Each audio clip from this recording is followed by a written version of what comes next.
Karl Konrad and welcome to Australian Immigration News, proudly brought to you by Australian Immigration Law Services right here in Sydney.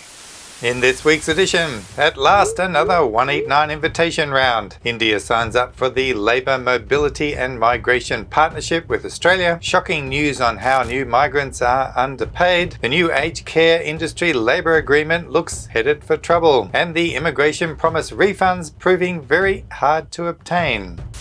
Well, the wait was over this week for what could be the last remaining invitation round for this financial year. A wave of 189 invitations came out on Thursday, which prompted one of our enthusiastic channel followers to quickly post how he obtained an invitation. However, it seems that the round was targeted towards medical and health-related professionals and teachers. It is still possible there will be another invitation round in June, but usually the government likes to wait until at least 2 months have gone by to see how many people have actually used their invitation. It would be my guess there may not be another round for this financial year, but let's hope I'm wrong for all the people waiting out there to receive one. In other big news in the world of Australian immigration this week was the visit of India's Prime Minister. His arrival on our shores prompted a wave of Modi hysteria at Sydney's Olympic Park on Tuesday night.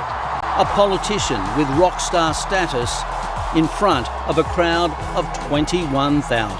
The next day he met with our PM and again it was hugs all round. As India's influence grows, Australia's ties with New Delhi are deepening. Prime Minister Narendra Modi leaning into the relationship. In the language of cricket, our ties have entered T20 mode.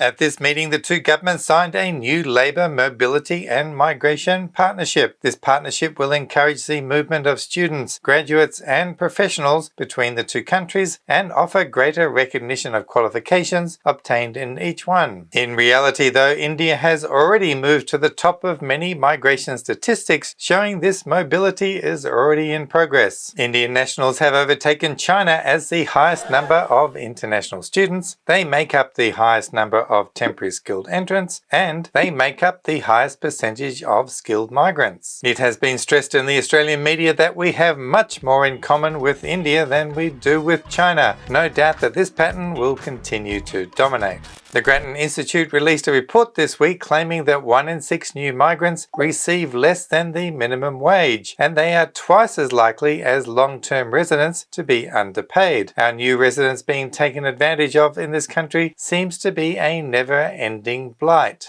Recent governments have taken some small steps to tackle exploitation, such as increasing maximum penalties for firms that knowingly underpay their workers and making improvements to the small claims process. But these changes don't go far enough, and progress has stalled since the pandemic. Our new report, shortchanged, How to Stop the Exploitation of Migrant Workers in Australia. The report is very comprehensive in an effort to expose the problem and identify the extent it seems to continually fester in the community. And so what we find is that 16% of recent migrants, that is migrants who arrived in the last 5 years, are paid below the minimum wage. Now 16% is an incredibly high figure, and the Institute thinks is only just scratching the surface of how widespread this practice is. But it is conservative. It doesn't include things like penalty rates, if your award rate is higher, unpaid superannuation, cash in hand arrangements. So in reality, the actual number is probably much higher. In addition to this underpayment of the minimum wage, the report also states recent migrants are 40% more likely to be underpaid than long-term residents with the same skills and experience who work in the same job.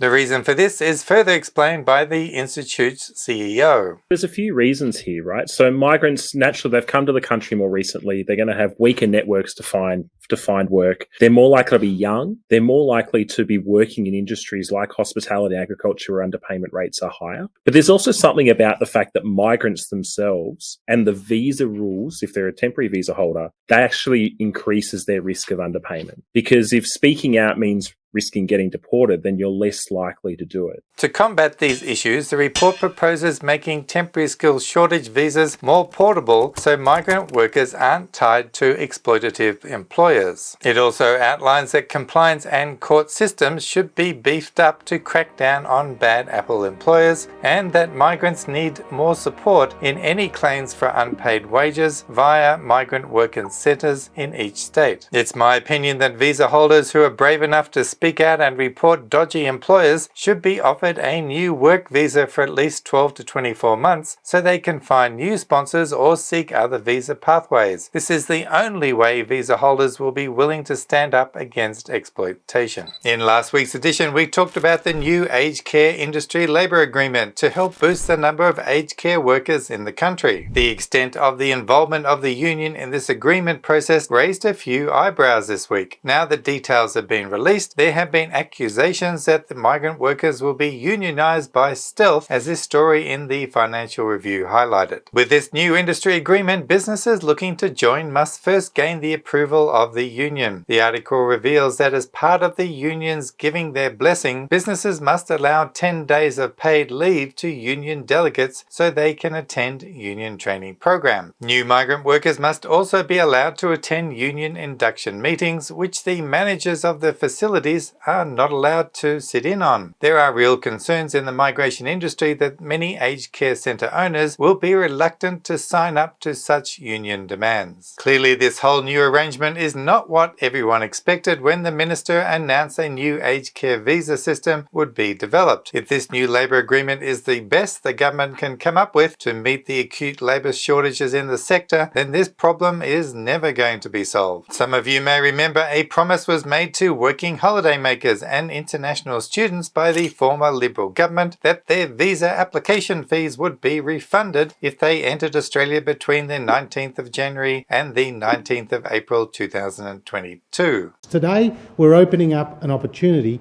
for 175,000 more students and working holiday makers to come to Australia.